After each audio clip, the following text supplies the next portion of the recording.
Selamat pagi, salam sejahtera. Isu hangat pagi ini, jangan beritahu sesiapa, Abdul Rauf tetap akan jadi Ketua Menteri Melaka. Berita sepenuhnya. Berikutan, Sulaiman Mat Ali telah diumumkan secara rasmi sebagai calon Ketua Menteri bagi BN.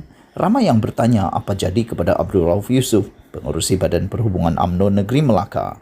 Apakah selepas 20 November nanti, andai ditakdirkan BN menang PRN Melaka dan Abdul Rauf juga turut menang di Tanjung Bidara, beliau hanya akan menjadi adun biasa serta kekal sebagai speaker saja?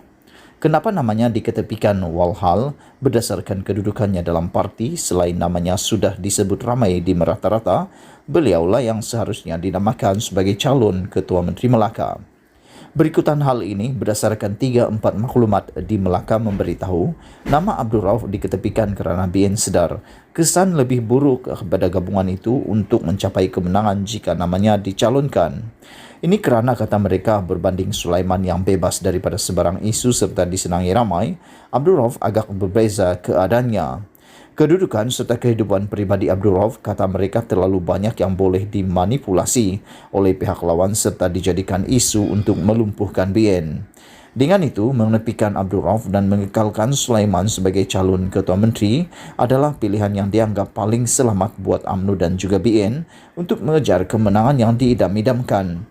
Begitupun tambah maklumat itu lagi, menepikan Abdul Rauf bagi menduduki jawatan Ketua Menteri hanyalah bersifat sementara dan terhad kepada PRN Melaka ini semata-mata.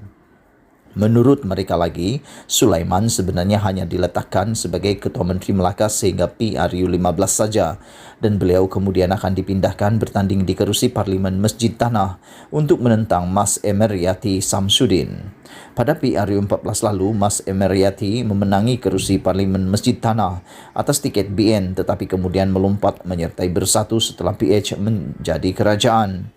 Meletakkan Sulaiman menentang Mas Emeryati di Masjid Tanah dianggap sebagai pertaruhan terbaik BN untuk merampas kembali kerusi tersebut. Pada PRN Melaka ini, Mas Emeryati akan berlawan dengan Abdul Rauf di kerusi Dun Tanjung Bidara. Apabila Sulaiman diletakkan bertanding di kerusi Parlimen dalam PRU 15 yang dijangka akan diadakan kira-kira setahun saja lagi daripada sekarang, ketika itu barulah Abdul Rauf akan ditunjulkan sebagai calon Ketua Menteri Melaka. Sebab itu bagi BN adalah penting untuk mereka memenangi PRN 20 November ini. Tidak terkecuali Abdul Rauf juga harus menang di Tanjung Bidara.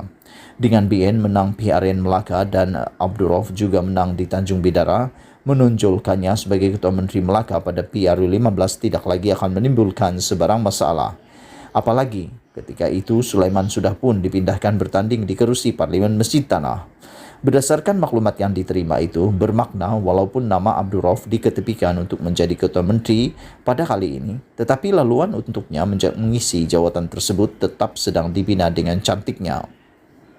Makna kata pengisiannya untuk menduduki jawatan itu hanya ditangguhkan buat seketika supaya selepas ini tiada apa-apa lagi halangan lagi menjadi gangguan kepadanya. Dengan itu, PRN Melaka 20 November ini bolehlah dianggap medan untuk membina laluan istimewa buat Abdul Rauf berjaya menduduki kerusi Ketua Menteri akhirnya. Menang BN maka terbinalah laluan sempurna untuknya dan hanya jika BN tidak menang dalam PRN Melaka ini barulah apa yang dirancang itu jadi tergendala. Sebab itulah jelas maklumat itu lagi, orang paling awal memaklumkan Abdul Rauf bukan calon Ketua Menteri ialah Najib Razak, iaitu mentor kepada pengurusi Badan Perhubungan UMNO Melaka tersebut. Masih mahukah pengundi Melaka memenangkan BN pada 20 November ini? Ditulis oleh Sahbuddin Hussein. Sekian isu hangat pagi ini. Jangan lupa tinggalkan komen anda, tekan butang subscribe dan kita jumpa lagi. Bye-bye.